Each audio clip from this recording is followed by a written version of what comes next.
Our gospel today, St. Mark makes explicit something that is implied throughout the rest of the gospels any time that Jesus speaks to his apostles about his passion and his death. Jesus and his disciples are of course, walking and traveling as they do, and Jesus opens up to them and shares this reality that he's going to undergo his passion and death and rise from the dead. And then St. Mark makes it explicit. He says, but they did not understand the saying and were afraid to question him. Right? This is very clear from the other Gospels, right? Every time that Jesus starts to share with his apostles, starts to kind of open up the veil a little bit and talk to them about his passion, right? They don't understand, and it leads them to all of these different things, right? Peter tries to stop Jesus. Peter tries to say, Jesus, that's never going to happen. I'm never going to let that happen to you, right? And all of the other examples that we can think of, right? Today, what they do is they don't understand, and so they seem to just kind of let it go. And then they start arguing about who is the best, who's the most awesome, right? You can kind of imagine and maybe picture perhaps, maybe St. Peter starting the argument, right? Hey guys, remember when Jesus said that I'm the rock he's gonna build the church upon? I'm pretty awesome, right? And then, St. John, or who knows, Bartholomew is like, hey, Peter, remember 5 minutes after that when Jesus called you Satan? And we can kind of hear this argument, right, between the apostles about who's the best, who's the greatest, who's more awesome than all the others. Right?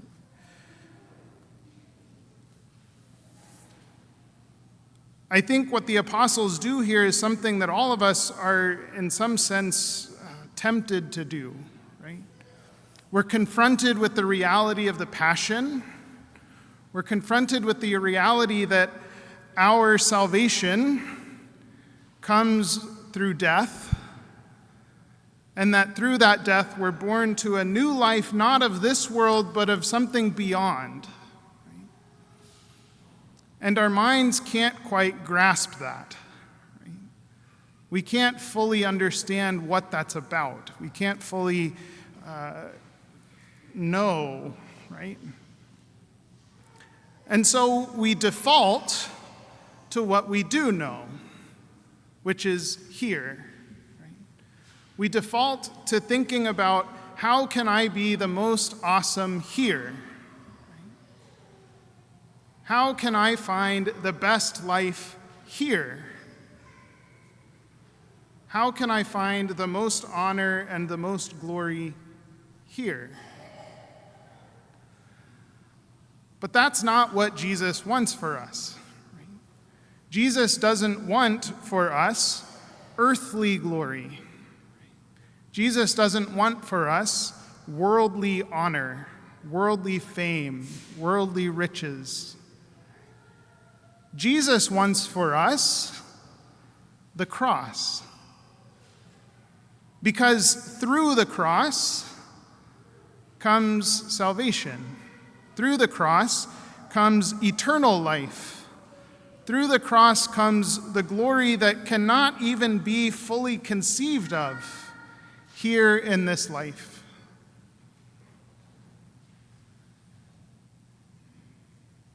The only way for us to be fully conformed to Christ in the cross is humility, is recognizing who we are in the face of God and living the life that Christ himself lived. And by and large, that's a quiet life. It's one not filled with earthly glory and earthly honor and earthly fame and all of these things, right? St. James, in his letter today, gives us kind of this juxtaposition, right, between worldly honor, worldly ambition, right? And the ambition of a disciple, the ambition to be like Christ. Right?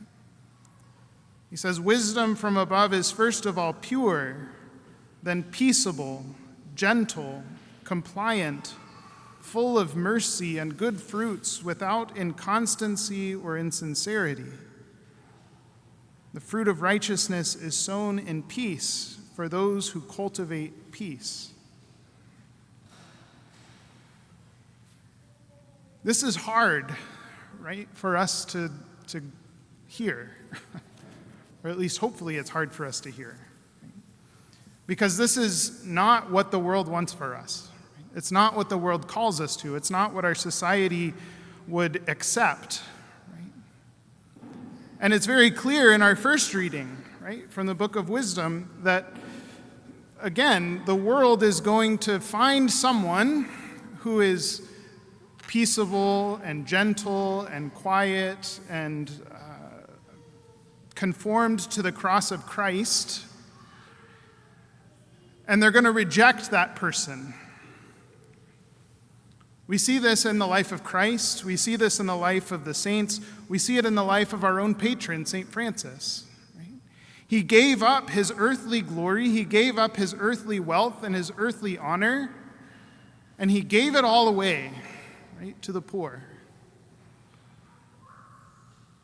And what he got for that in return from the world around him was by and large rejection.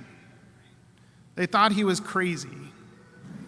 They thought he was this insane zealot who they could dismiss because of all of his radical ideas, right? He was taken to court by his own father because of the wealth that he had given away to the poor. This is what it means, right, to be a saint. To care so much about the Lord, to care so much about those around us, to love with such passion and fiercity, right, that we're able to undergo quietly, right, every rejection that comes our way. What the world tells us to do is when someone rejects you because of your faith, when someone rejects you because of your belief, because of your conformity of your life to the truth or to the gospel, that we're supposed to get loud and fight back. But that's not what Jesus did. If you read the account of Jesus' passion, when he was being rejected by the world, when he was being crucified, when he was being led to his death because he conformed his life to the truth, because of who he was and what he stood for, he was silent. As Isaiah says, like a lamb led to slaughter, he opened not his mouth. Because Jesus knew that it's not about being accepted and honored and lifted up by this world. It's about conforming ourselves to God, who gives himself entirely for the sake of others. He knew, and he wants us to know, right, that it's not about this life. It's about heaven. It's about eternal life and the glory that only God can give to us. And the only way to attain that glory, the only way to attain the glory that God alone can give, is to be conformed more and more every day to the cross of Christ, to this sacrifice that we're drawn into here every time we come to Mass. So as Jesus gives himself to us today, we ask him for that grace, that our lives may be more and more conformed every day to his cross. That we can let go of our desire and our ambition for earthly glory and live the life of Christ. That living the life of Christ and sharing in his passion and his death, we can come also to share in his resurrection and his ascension and his eternal glory in heaven.